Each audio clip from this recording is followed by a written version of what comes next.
Groupé avec eux.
Chers compatriotes, aujourd'hui la France.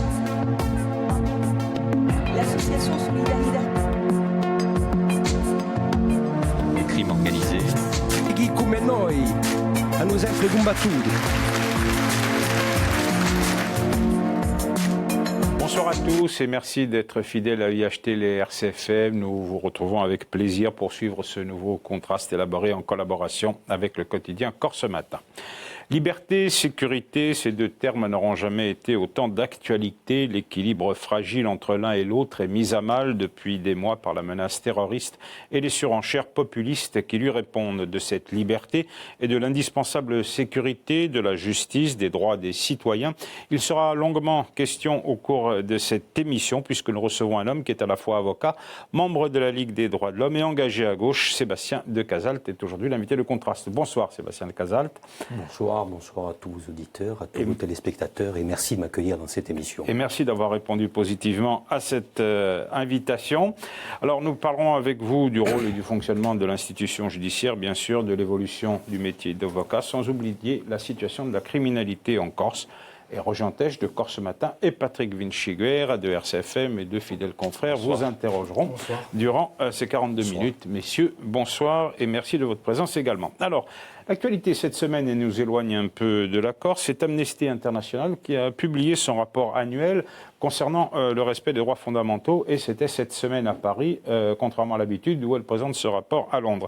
Alors Amnesty émet des critiques très fortes sur l'état d'urgence en France, estimant, chiffre à l'appui selon elle, que 0,3% des mesures liées à cet état d'urgence ont débouché sur une enquête judiciaire pour des fins de terrorisme. Et en revanche, ces mesures ont eu un effet de perte d'emploi et de marginalisation des personnes qui ont été mises en cause. J'imagine que vous partagez ce diagnostic ?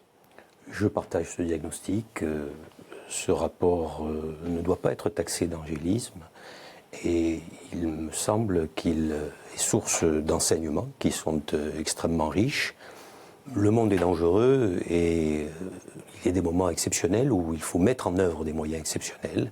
C'est ce que les juristes appellent l'état d'exception. C'est ainsi qu'il a été décidé de mettre en œuvre l'état d'urgence, sauf qu'aujourd'hui nous sommes rentrés dans une logique de banalisation, à savoir que l'état d'urgence est devenu la norme. Il a été renouvelé pour la 5e fois en décembre 2016. C'est extrêmement préoccupant. Oui, mais pas face à la menace, et plus que la menace, puisqu'il y a une réalité des attentats avec des centaines de morts quand même. Est-ce que les conséquences finalement que dénonce Amnesty International ne sont pas mineures par rapport à ce qui a été évité ? Ce n'est pas mineur. Amnesty International pointe notamment le fait que qu'il viole la présomption d'innocence, qui n'est pas justifiable par rapport aux engagements internationaux et qu'il conduit à une situation qui n'est pas protectrice des réfugiés. Mais ce que je veux dire essentiellement et surtout, c'est qu'il existe dans notre législation antiterroriste une boîte à outils qui est extrêmement performante. Et l'on peut tout faire. On peut réaliser des perquisitions, on peut réaliser des assignations à résidence, on peut fermer des lieux de prière, des établissements commerciaux. Bref, sauf que le recours au juge judiciaire est prévu par ce dispositif. Et dans ce dispositif qui est celui de l'état d'urgence, on arrive à des situations qui sont celles de l'évitement du juge judiciaire avec un accroissement des pouvoirs de la police et de l'administration. Vous nous dites aujourd'hui que l'état d'urgence en vigueur depuis 14 mois ne sert à rien, ne sert plus à rien. En tout cas, ce n'est pas le discours du gouvernement qui dit que ça a permis d'éviter un certain nombre d'attentats. Je pense que le renouvellement qui est maintenant le 5e est à mon sens critiquable et je crois qu'il n'apporte pas plus de sécurité, sauf qu'il affaiblit les libertés. Il y a deux aspects. Cette question a été débattue tout récemment à l'Assemblée nationale et on voit bien qu'il n'y a pas de consensus politique sur sortir de cet état-là. Parce que d'abord, la responsabilité politique, il n'y a pas grand monde qui a envie de la prendre aujourd'hui. Je rappelle que le président de la République avait annoncé un 14 juillet au matin que l'état d'urgence allait être levé et on a eu les attentats que l'on sait à Nice. Donc il n'y a pas ce consensus aujourd'hui. Et les politiques eux-mêmes disent, bon, la mesure elle sera difficile, il est difficile d'en sortir, en tous les cas ce sera la prochaine législature de le faire, mais ils constatent également, et vous le disiez là, que l'activité judiciaire classique avait pris le pas sur les mesures qui étaient prévues dans l'état d'urgence. Donc les lois suffisent aujourd'hui, ils en font le constat eux-mêmes, mais néanmoins politiquement ils ne veulent pas sortir de l'état d'urgence. Vous avez parfaitement raison de le souligner. Je crois que les politiques manquent de courage en la matière et je pense qu'il faudrait qu'ils évaluent de la manière la plus fine le recours à ces mesures d'exception. Et ce faisant, ils s'apercevront, d'ailleurs du reste je crois qu'il y a une commission d'enquête qui a notamment évalué le travail réalisé dans le cadre de ce dispositif d'état d'urgence pour l'année 2016 et elle note un impact extrêmement limité. C'est dire qu'il faut en sortir. 67 personnes assignées à résidence, Absolument. 56 perquisitions et 2 personnes transférées au parquet antiterroriste. Voilà. C'est les chiffres que nous savons et c'est la raison pour laquelle je pense qu'il faudrait s'extraire de ce dispositif. Vous savez, la mécanique, elle est toujours la même. La séquence, elle est habituelle depuis un certain nombre d'années, puisque ce mouvement est un mouvement inexorable de déconstruction de nos principes protecteurs en matière de liberté. Et nous avons des faits divers, des attentats, une émotion collective et un consensus fort dans le corps social et dans la représentation politique, et ensuite le législateur intervient. C'est ainsi que les choses se passent. Parce qu'il y a une situation particulière. Le pays vit en état de guerre, ça vous ne le contestez pas, j'imagine. La pression terroriste, c'est une réalité. Alors il y a la législation, il y a même un projet de loi qui est en cours de discussion actuellement au Parlement, ça concerne la sécurité publique. Il y a l'action judiciaire, il y a l'action militaire officielle, il y a une autre action militaire qui est moins officielle et qui existe. Votre position là-dessus, il faut faire la guerre au terrorisme avec tous les moyens ? Il faut bien évidemment combattre le terrorisme, qui est une lèpre, et il est évident que l'État se doit de répondre à cette menace, mais encore une fois, il a les moyens aujourd'hui législatifs. Il pratique également des éliminations physiques. J'ai effectivement compris que tel était le cas, puisque le président Hollande en a fait état. Mais pour ce qui est de la lutte antiterroriste, encore une fois, il suffit de se référer au dispositif de droit commun et les outils sont là pour pouvoir répondre utilement, efficacement à la menace terroriste. Est-ce que dans une période comme ça, il ne faut pas prendre pour un temps accepter l'idée qu'il faut restreindre un certain nombre de libertés publiques? Ou est-ce que pour vous, c'est une ligne rouge à ne pas franchir? Les libertés publiques, il faut les protéger. Et le but, c'est de répondre, encore une fois, à une situation qui est celle d'un terrorisme qui est menaçant. Personne ne saurait le discuter. Pour autant, la question qui se pose, c'est de savoir si le dispositif qui est mis en œuvre apporte plus de sécurité. Je crois que tel n'est pas le cas. Souvenons-nous de ce que disait Benjamin Franklin. Sacrifier un peu de liberté pour plus de sécurité, c'est prendre le risque de perdre les deux. Et je crois que tel est le cas en l'espèce. Nous n'avons pas plus de sécurité par l'application de ce dispositif qui est celui de l'état d'urgence. Et c'est ça qui doit, à mon sens, être la boussole et ainsi nous conduire à sortir de ce dispositif d'exception qui devient la norme. Est-ce que le trouble, il ne vient pas également du fait qu'on n'arrive pas à légiférer une fois pour toutes sur le sujet, qu'on rajoute, je ne dirais pas à chaque attentat, mais à chaque menace, une strate nouvelle dans la loi, et on l'a vu encore tout récemment. Ça aussi, c'est troublant pour l'opinion, et du point de vue des libertés aussi, j'imagine. Je crois qu'il faut une réflexion en profondeur de notre arsenal pénal. Et il est vrai que les lois successives, qui consistent à empiler des dispositifs plus coercitifs et plus intrusifs, ne s'inscrivent pas dans une ligne directrice.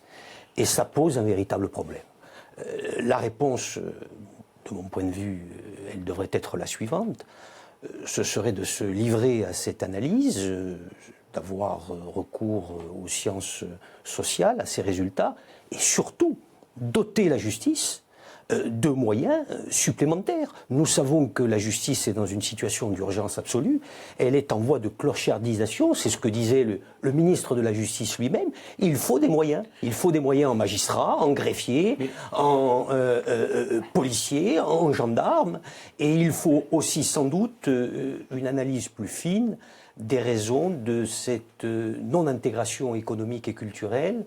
Et je pense que si nous livrions à cette analyse beaucoup plus profonde, beaucoup plus fine, et que nous réfléchissions à un dispositif qui soit beaucoup plus réfléchi et affiné, peut-être que nous irions vers, en quelque sorte, une législation qui soit plus claire, plus cohérente, plus lisible, parce que le dispositif est extrêmement complexe. Même les magistrats, d'ailleurs, du reste, s'en offusquent. Mais en matière législative, il ne faut pas aller plus loin, selon vous. L'arsenal est suffisant. L'arsenal est tout à fait suffisant. Le 15 février dernier, l'Assemblée nationale a voté en première lecture le projet de loi gouvernemental concernant la sécurité publique et qui vise entre autres à assouplir les règles de légitime défense pour les prisonniers, pour l'aligner sur celles des gendarmes. Ce projet a été voté par le groupe socialiste, par les Républicains et par les élus du Front National. Le Front de gauche, lui, a voté contre. Est-ce que l'adoption de ce projet de loi est une mauvaise chose, selon vous ? L'adoption de ce projet de loi est une mauvaise chose. En quoi ? Parce qu'on ne comprend pas. Parce qu'il s'agit simplement d'aligner les règles de légitime défense pour les policiers. Apparemment, il y avait une différence avec les règles qui étaient appliquées aux gendarmes. Là, en fin de compte, on uniformise. Oui, on uniformise, mais on modifie les règles de la légitime défense pour les policiers. Les gendarmes Quelle est la différence entre un policier et un gendarme la différence, c'est que le Code de la défense prévoit notamment l'hypothèse qui est celle de la possibilité de tirer après sommation dans un certain nombre de cas qui sont extrêmement précis. Les policiers n'ont pas cette possibilité et je crois que... Mais si un gendarme y a droit, pourquoi pas un policier ? Mais parce que tout simplement, il faut éviter de placer notamment les policiers dans une situation qui serait exorbitante du droit, qui est celui du citoyen. Aujourd'hui, le code pénal est ainsi fait que le citoyen... Pourquoi ce n'est pas le cas avec les gendarmes alors ? Mais parce que les gendarmes sont des militaires. Et qu'ils sont... Enfin, ils sont regroupés maintenant au sein du ministère de l'Intérieur. Ça date de Nicolas Sarkozy. Mais ils restent des militaires et notamment, ils ont par exemple à défendre des zones sensibles, ils ont à défendre notamment des lieux qui sont hautement sécurisés et ils ont en quelque sorte un droit qui est différent, qui est exorbitant de celui des policiers. Je crois que ce principe est, à mon avis, à combattre, cet alignement, cet assouplissement. Je note pardon, mais je poursuis. Je note que le ministre de l'Intérieur de l'époque, en 2015, qui est aujourd'hui le Premier ministre, qui est M. Cazeneuve, avait refusé, à la suite d'une proposition de loi de Éric Ciotti, député LR, d'assouplir notamment ce dispositif et d'aligner sur les gendarmes. Sauf qu'il y a eu des incidents depuis. On a vu ce qui s'est passé dans la banlieue parisienne, avec des agressions des policiers qui ont failli être brûlés vifs dans leur voiture, ils ont été attaqués. Il y a une multiplication des attaques de cette nature, en particulier dans les banlieues. C'est ce qui a justifié le projet de loi. Est-ce que les règles dont on parle, c'est celles qui ont qui ont été appliquées au moment de la dernière attaque au carrousel du Louvre, quand les militaires précisément qui étaient attaqués par un terroriste cette fois ont pu faire feu. Est-ce que c'est celle-là les règles de légitime défense dont on parle ou non? La légitime défense, elle est définie par les textes du Code pénal. Il faut un danger réel et actuel et une riposte qui soit proportionnée. C'est ce que nous dit la loi. Dans l'affaire que vous visez, les policiers auraient très bien pu réagir et le dispositif juridique que nous savons leur permettait de répondre à cette situation de danger en utilisant la force de manière proportionnée. Je ne vois pas en quoi, en modifiant les règles de la légitime défense, on aurait permis à ces policiers, dans cette affaire de Viry-Châtillon, de mieux se défendre. C'est pour cela qu'il y a cette idée... Mais on répond à une colère des policiers, on le sait bien. Mais c'est une décision politique. On répond à une colère des policiers, mais je pense que l'on... Il y a un malaise, personne n'a oublié les manifestations de cet hiver, des policiers dans la rue, ce n'est pas commun. Oui, mais ce qui est important, c'est non pas de satisfaire à un culte qui est celui, notamment, de cette idée qui consiste à considérer que plus on empile des textes, plus les dispositifs sont répressifs et mieux la sécurité des policiers, des concitoyens sera assurée. Encore une fois, dans cette affaire, on aurait très bien pu permettre aux policiers de pouvoir se défendre, de pouvoir réagir, et ce n'est pas la modification législative en question qui muscle pour autant la réponse et qui permettrait aux policiers d'être en situation de mieux se défendre. Je crois que c'est encore une fois une façon de voir les choses qui me semble être éminemment discutable. Alors c'est vrai qu'il y a des risques de dérapage, on l'a vu récemment avec cette affaire du jeune Théo en banlieue, mais aussi plus près de nous, en Corse, avec Maxime Beu qui a perdu un œil après très certainement un tir de flashball, même si l'enquête ne l'a pas encore déterminé. Mais en l'occurrence, c'est la police qui agit, mais c'est aussi la justice qui se hâte lentement. Pourquoi se hâte-t-elle aussi lentement pour un jeune Corse qui a été blessé, alors qu'à Paris, avec cette affaire Théo, on voit beaucoup plus vite et ça a pris une autre ampleur? Je n'ai pas les éléments qui me permettent de porter une appréciation sur l'évolution de cette procédure judiciaire. Je note que Maxime Beu a été grièvement blessé, ce qui pose la question des circonstances dans lesquelles ce tir de flashball aurait été réalisé, si tant est qu'il y a bien eu un tir de flashball, ce qui semble être contesté par les forces de police. Il n'en reste pas moins qu'il va falloir bien évidemment attendre que cette procédure judiciaire suive son cours. Ça fait un an quand même. Hein. Oui, ça fait un an et je regrette que cette procédure s'éternise. Elle pose la question de l'utilisation de cette arme. Elle pose la question de la riposte nécessairement proportionnée des forces de l'ordre et on en revient à cette problématique qui est celle de l'appréciation par le juge judiciaire de savoir si la riposte est proportionnée. Et il faut reconnaître que lorsqu'il y a violence policière, la réponse judiciaire est extrêmement faible. Vous dire qu'on protège la police. Ouais. Vous avez le sentiment que dans ces deux affaires, et puis il y en a eu beaucoup d'autres ces derniers temps sur le continent, on essaie de protéger à tout prix la police? Je crois que la police est le bras armé de la justice. Et qu'il y a des relations de proximité quotidiennes entre policiers dans le rôle, et j'entendais la justice, hein, dans le magistrats. C'est un premier élément. Second élément, la police agit et elle se doit de répondre à cette nécessité de l'usage de la force proportionnée et par nature. Lorsqu'il y a des situations de danger, la violence est utilisée par les forces de l'ordre, la violence légitime. La question qui se pose, c'est de savoir ensuite si elle est proportionnée. Et ensuite, de faire en sorte que les enquêtes se déroulent dans des conditions d'impartialité. Et pour que les enquêtes se déroulent dans des conditions d'impartialité, encore faut-il que les droits de la victime soient assurés, qu'elle puisse être entendue dans des conditions équitables. Et nous savons que souvent, elles sont entendues par celui qui serait susceptible d'être l'auteur de ces violences ou ses collègues. Et le contrôle qui est effectué sur les conditions d'exercice de cette violence sont faites par l'IGPN, en l'espèce. C'est une enquête maison. Il faudrait un organe Dites qu'ils sont juges et partis.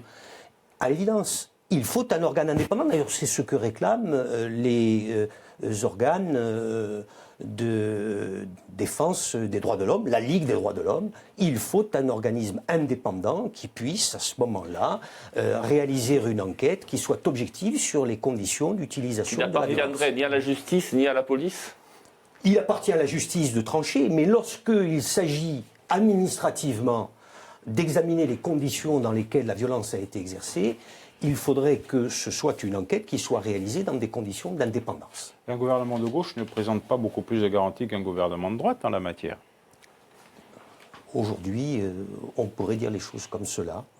La gauche et la droite se donnent la main pour muscler les dispositifs répressifs. J'ai bien compris. Donc, vous, l'idée, c'est moins de lois et plus de moyens probablement dans policiers dans la rue, gendarmes et magistrats dans les tribunaux.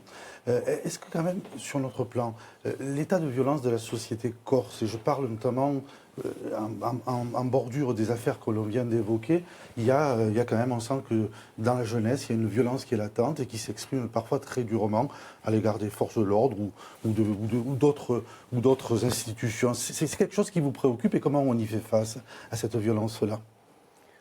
La violence préoccupe et elle est présente en Corse. Il suffit... Je parle de celle-là. Mais très précisément, cette spirale née du match Reims-Bastia, on n'en finit plus. Ça fait un an que ça dure, de manifestations, d'incidents, de débordements, d'emprisonnements, etc. Voilà. Il faut mettre un terme à ce cycle, c'est évident. Il en va de la responsabilité de chacun. Et il faut essayer, autant que faire se peut, de ne pas jeter de l'huile sur le feu. Il y a des procédures judiciaires qui sont pendantes. La justice va avoir à se prononcer. Nous attendrons que des épilogues judiciaires soient apportés à ces procédures. Parlons de l'institution judiciaire. Vous êtes auxiliaire de justice, puisque vous êtes un avocat. Comment est-ce que vous jugez l'institution judiciaire aujourd'hui, et notamment dans ce rapport aux politiques ?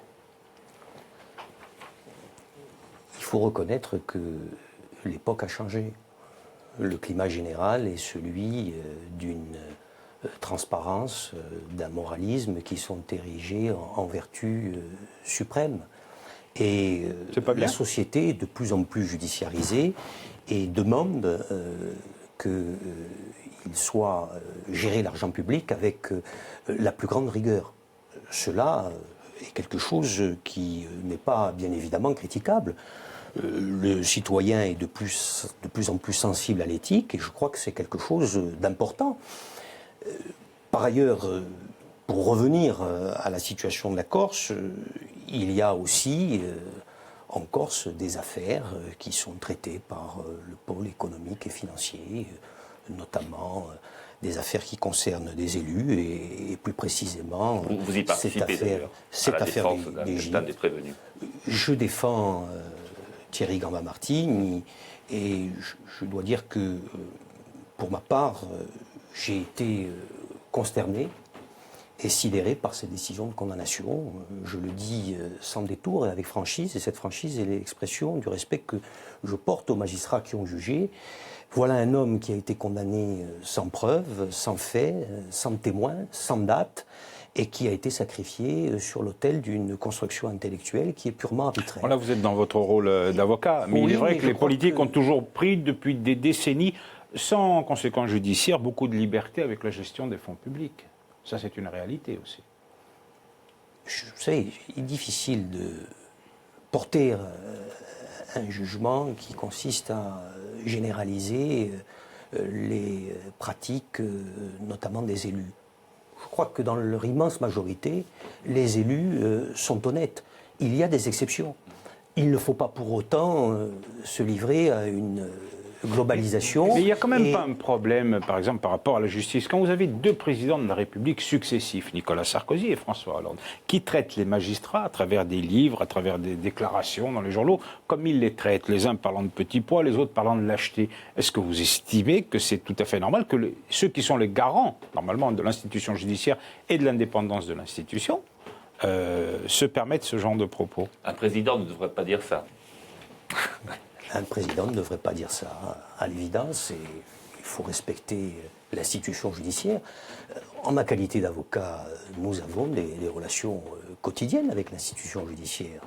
Je peux vous dire qu'en ma qualité, par exemple, de bâtonnier, le respect commun et notamment l'écosystème de nos désaccords lorsqu'ils existent. Et la franchise et la loyauté Mais là, est au cœur de nos relations.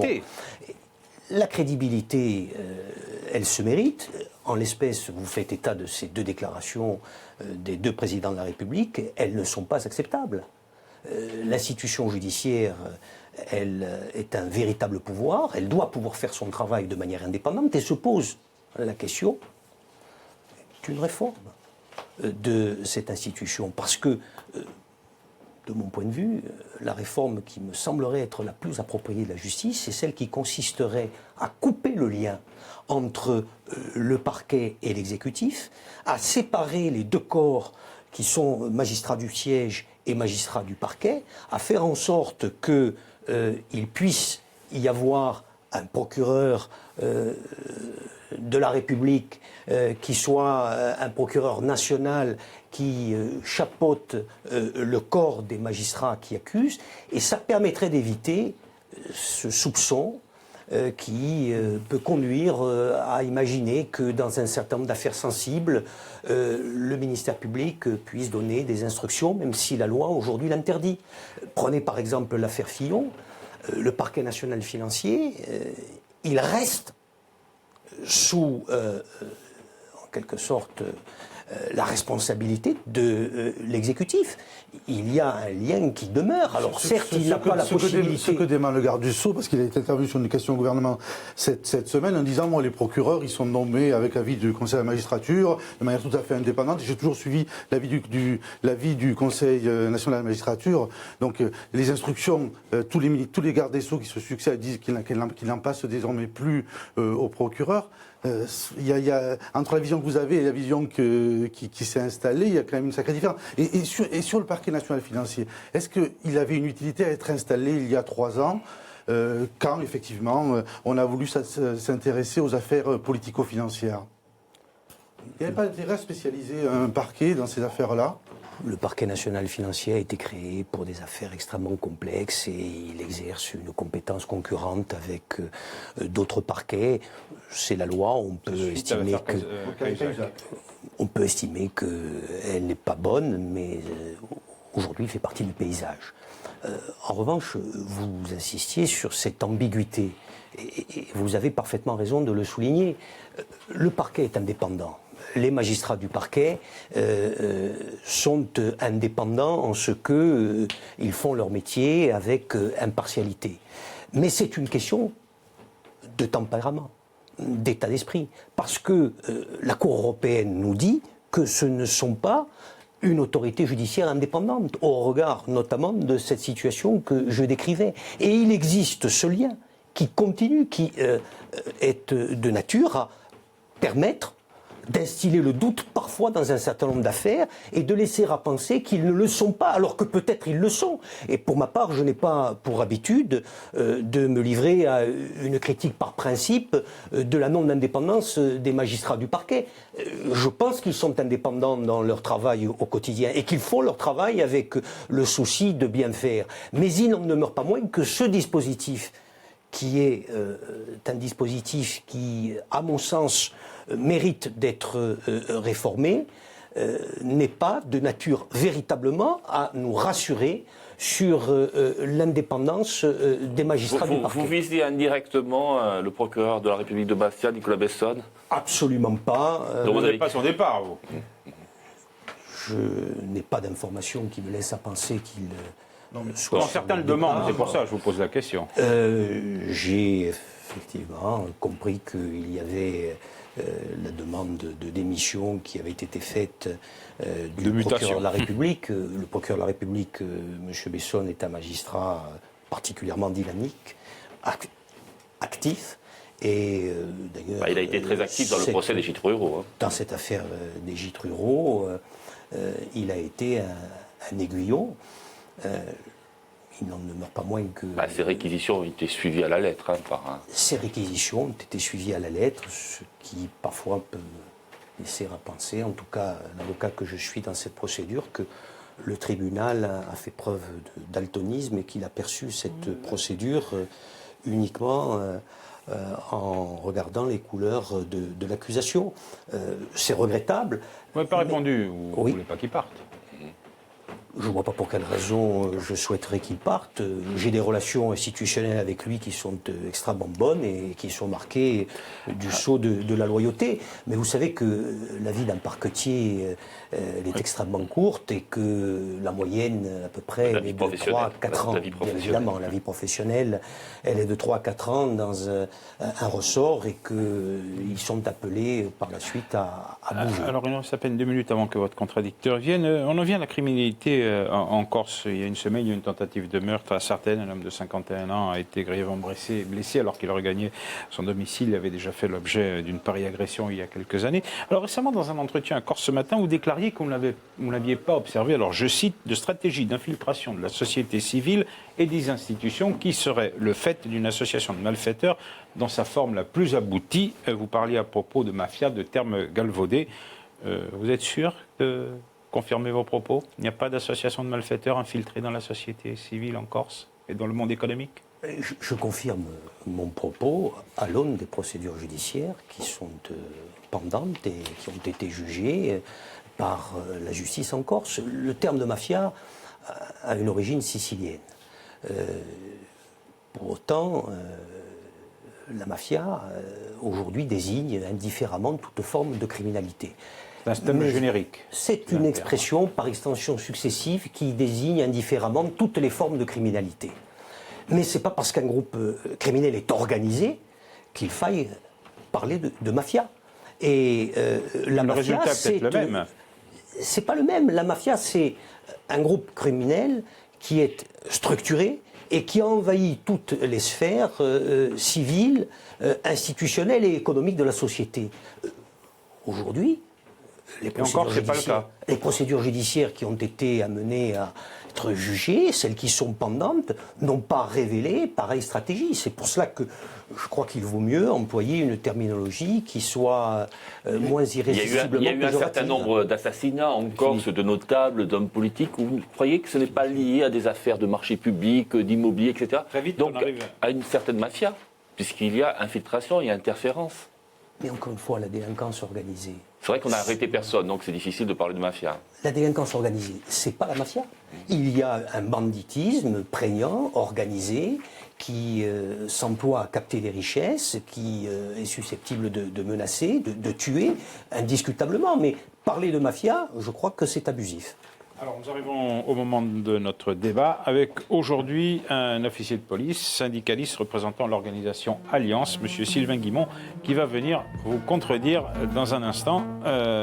Sylvain Guimond, bonsoir et merci d'avoir accepté ce rôle de contradicteur. Vous avez 10 minutes pour vous confronter à Maître de Casalte. Je vous demanderai d'être synthétique dans vos questions et dans vos réponses afin que le débat soit instructif et dynamique. Bonsoir. Je ne reviendrai pas sur l'épisode de légitime défense, mais je voulais faire quand même une parenthèse en indiquant tout de même que lors des attentats du Bataclan, de Charlie Hebdo, de Nice, c'est beaucoup de policiers qui ont été victimes. Et je trouve que cette légitime défense, elle est nécessaire.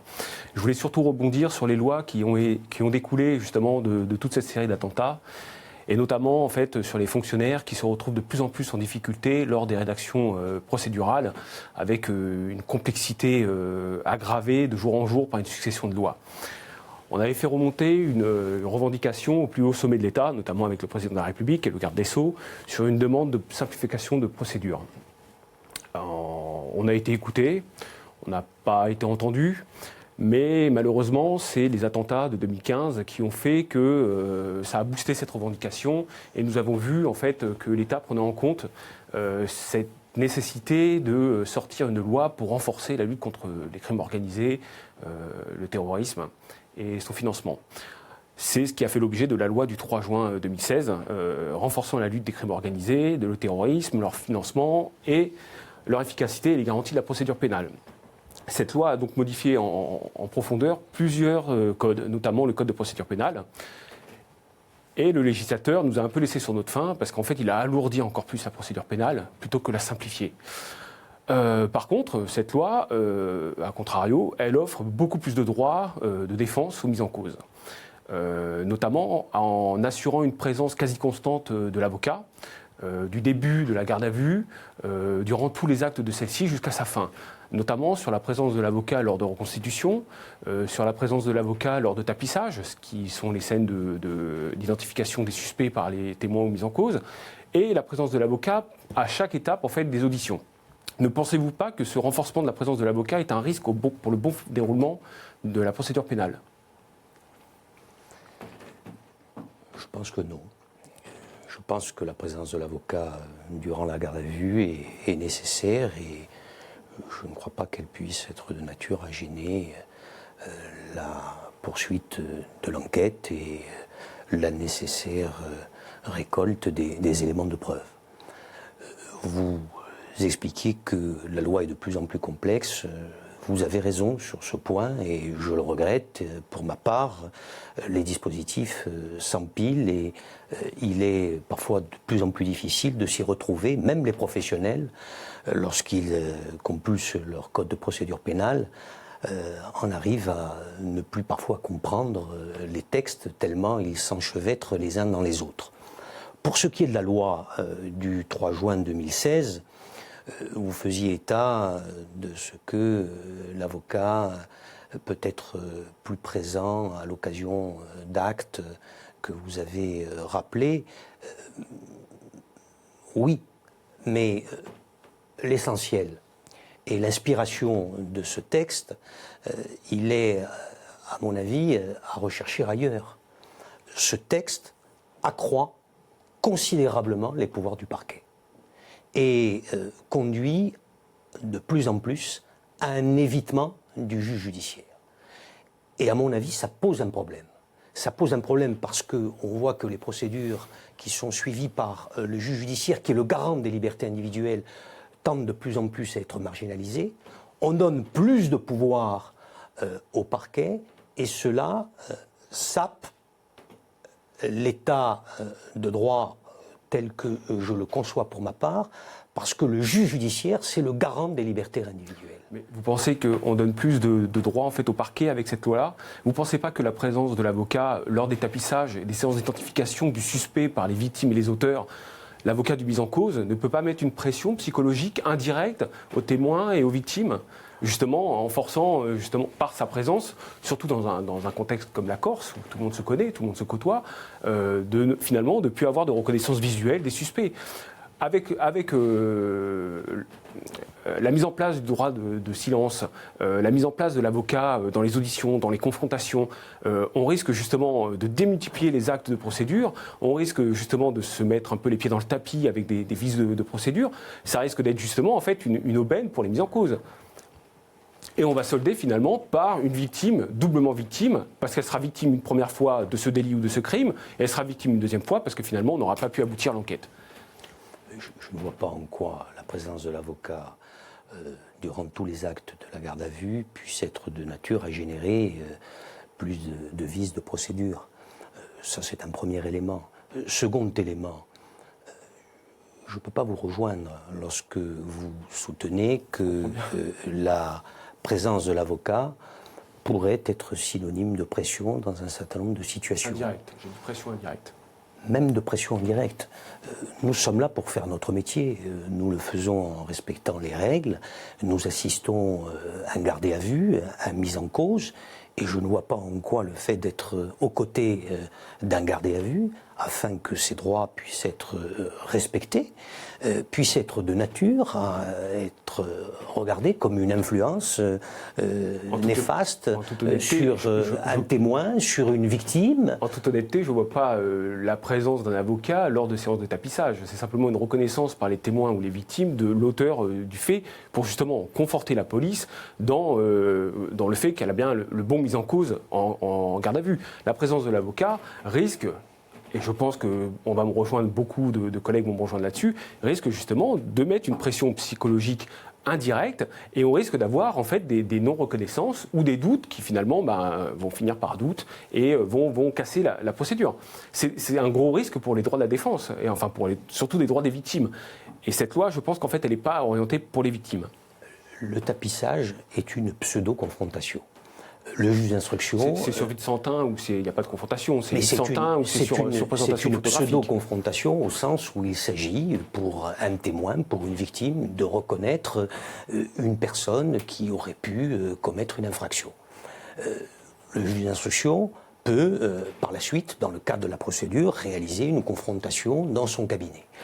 En quoi le fait qu'un avocat puisse être présent à l'occasion de cet acte, gêner la reconnaissance éventuelle par le témoin ou par la victime du mis en cause, alors que les conditions sont telles que ce témoin peut être protégé, il est derrière sur une vitre sans teint, la victime également.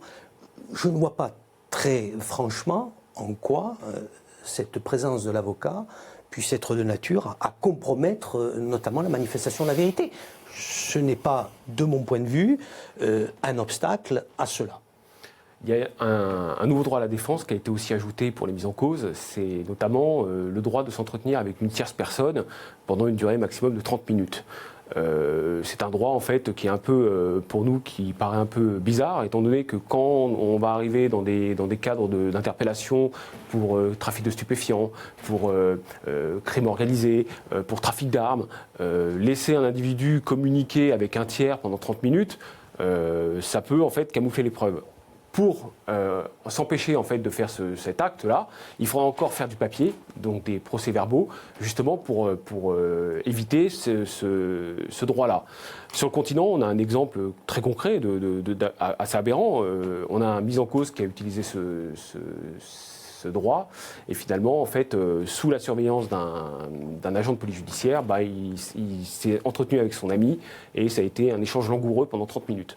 Donc, on a rajouté en fait des pierres à l'édifice de la complexité de la procédure pénale, et c'est bien dommage parce que les actes et les grosses procédures qui vont faire beaucoup de pages, en fait, risquent de se voir avec des vices de procédure.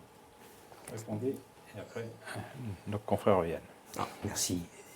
Il y a peu d'annulations de procédures et les statistiques sont là pour le démontrer. Je pense que la procédure, elle doit être respectée. Et la chambre d'instruction est là pour veiller que les procédures se déroulent de manière parfaitement régulière. C'est une excellente chose parce que la confiance que l'on est en droit d'avoir dans l'institution policière n'interdit pas le contrôle, voire la censure, lorsque les procédures ne sont pas conformes aux règles du code de procédure pénale. Ça, c'est un point qui me semble être extrêmement important. Eh bien, ce sera la conclusion du débat. Sylvain Guimond, merci beaucoup d'avoir fait le déplacement et d'être venu participer à cette confrontation. Mes deux confrères, après ce jingle, regagnent leur place pour le débriefing. Mais avant de commencer, juste une dernière question sur ce dont nous parlions auparavant, sur le grand banditisme. Un procureur d'Aix a demandé publiquement l'instauration d'une cour d'assises spéciale pour lutter contre le grand banditisme, eu égard aux verdicts successifs qui ont été prononcés lors des derniers procès concernant le grand banditisme. Vous pensez que, j'imagine que vous êtes contre cette proposition. Et pourtant, comment fait-on ? Je suis contre cette proposition. La mixité, elle offre une garantie supplémentaire aux citoyens. La mixité... Peut-être pas aux victimes ? Lorsque je vous dis ceci, je le dis en tant qu'avocat de mise en cause ou de victime. Et je le dis également en tant que citoyen. Et le regard que je porte, il est le même que je sois avocat. Et ce regard, il n'est pas inspiré par un quelconque corporatisme, que je sois citoyen. Je pense que c'est une réforme qui n'est pas bonne. Parce que la présence du jury populaire, elle est l'expression de la démocratie judiciaire. Et les jurés populaires... on les critique parfois, ils sont disponibles, ils sont attentifs et ils apportent une vraie plus-value. Ils sont aussi plus perméables à la pression et plus faciles donc à convaincre pour les avocats. pour quelle raison un jury populaire serait plus perméable à la pression qu'un magistrat? C'est une question de tempérament. C'est une Sans prendre question, un individu lambda, c'est peut-être plus facile en représailles qu'un magistrat. Et il appartient à la justice, il appartient à ceux qui ont en charge d'appliquer la loi, de protéger les jurés, comme demain, il leur appartiendrait de protéger les magistrats qui composent spécialement un certain nombre de cours d'assises pour permettre que les verdicts ne soient pas susceptibles d'être considérés comme suspects. Alors, je vois que Roger piaffe d'impatience Non, pour mais le débriefing. Alors, je vous laisse la parole, Roger. Non, j'allais poser une autre question là-dessus, mais je la poserai plus loin, c'est pas grave. Non, voilà, moi, on a beaucoup entendu Jean-Sébastien Gazalt, avocat, bâtonnier, militant des droits de l'homme, hein, des engagements, des convictions qui dépassent largement le terrain de la Corse. On l'a vu avec le débat sur la levée de l'état d'urgence, la frénésie du législateur, ou les moyens nouveaux qu'il fallait donner, accorder à la justice et même à la police. Vous l'avez dit tout à l'heure, on a beaucoup moins parlé de politique avec vous. Je crois qu'on va le faire maintenant.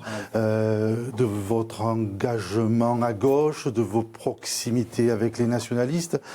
On n'a pas parlé de Jean-Sébastien Gazalt, élu ou pas élu un jour dans un milieu, dans un domaine, dans un monde qui est largement investi par les avocats. Il y a des avocats partout en politique, que ce soit à l'Assemblée de Corse, à l'exécutif ou à l'Assemblée nationale. Alors, est-ce que finalement, j'allais me poser une question par rapport à ça, est-ce que c'est votre indépendance, votre liberté, cette perte de liberté que supposerait une entrée en politique qui vous empêche de pousser aujourd'hui les feux un petit peu plus loin ou tout simplement une clarification politique, à gauche, nationaliste, on sait pas trop. Patrick, et après vous répondrez. Alors je ne m'aventurerai pas, je ne me risquerai pas à m'ériger en juge, en procureur face à un avocat, qui plus est de talent comme Jean-Sébastien de Cazalt. À convaincre Jean-Sébastien de Cazalt, c'est votre métier, vous l'avez encore démontré lors de cette émission, malgré un certain angélisme et quelques effets de manche. Non, comme Roger Antèche, ce qui m'intéresse davantage, c'est votre rapport à la politique, avec laquelle vous avez toujours flirté, sans vous y investir vraiment, malgré la tentation et une certaine tradition familiale, toujours à gauche. Franchirez-vous le pas un jour? En avez-vous seulement envie? On vous attend aussi sur ce terrain, sachant que le barreau de Bastia est un terreau fertile. Vos deux confrères, Gilles Simeone et Jean-Guy Talamogne, en sont deux belles illustrations. Ce n'est d'ailleurs pas une spécificité insulaire, puisqu'on a deux anciens présidents de la République qui ont été avocats, François Mitterrand et Nicolas Sarkozy, président de la République de la Ve République, je précise. Alors, comme la parole est à la défense, c'est à vous. Deux avocats brillants, puisque vous citiez Gilles Simeone et Jean-Guy Talamogne, qui font aujourd'hui honneur à la représentation politique. Pour ce qui me concerne, je suis un homme libre, sans attache partisane, même si le socialisme est l'ADN familial. J'ai toujours plaidé pour un statut ambitieux pour la Corse, afin qu'elle puisse s'épanouir dans la multiplicité de ses singularités. Et je suis un citoyen engagé, puisque j'attache beaucoup de prix à mon engagement dans la Ligue des droits de l'homme. J'ai été amené à essayer, avec d'autres, de construire une démarche politique dans une commune qui n'est pas loin de Bastia, qui est celle de Fouriagne. L'aventure humaine était extrêmement intéressante et enrichissante, et les choses n'ont pas pu se poursuivre pour un certain nombre de raisons qui étaient liées à un contexte politique tout à fait singulier. Je n'ai pas, à ce jour, au moment où je m'exprime, d'ambition politique. J'ai pour seule ambition, selon la belle expression, d'être et de continuer à être l'auteur de mes propres jours, de achever ce mandat de bâtonnier. Et puis après, nous verrons. Et en tout état de cause, si j'avais à conquérir, ou en tout cas partir à la recherche d'un quelconque mandat politique, je peux vous dire que ce n'est pas pour m'incruster dans le paysage politique. Je suis un fervent partisan de la limitation des mandats et de leur limitation dans la durée. Votre socialisme historique, puisque votre grand-père, votre père, etc., Il vous conduit de quel côté, vers quel socialisme? Celui de Hamon, celui de Mélenchon? Là, c'est pas tout à fait le socialisme, disons la démarche Macron. Je dois dire que je suis assez perplexe devant la situation politique et la dispersion des offres politiques à gauche. J'ai pris connaissance des dernières explications des uns et des autres, en tout cas des programmes qui ont été explicités par Mélenchon, par Hamon.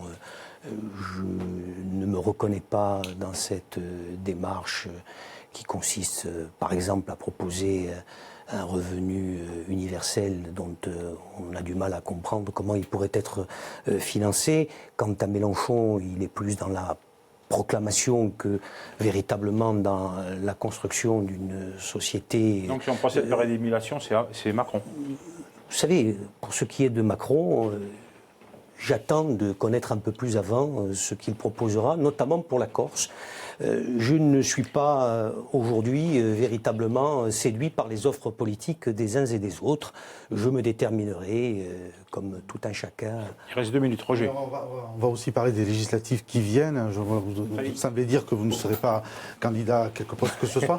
En revanche, il y a une circonscription, c'est la deuxième circonscription de Haute-Corse, celle de Paul Jacob, qui va être l'objet d'un enjeu important. Est-ce que Paul Jacob, avec les ennuis qu'il a eu en justice, peut y aller, doit y aller? Il lui appartiendra de se déterminer.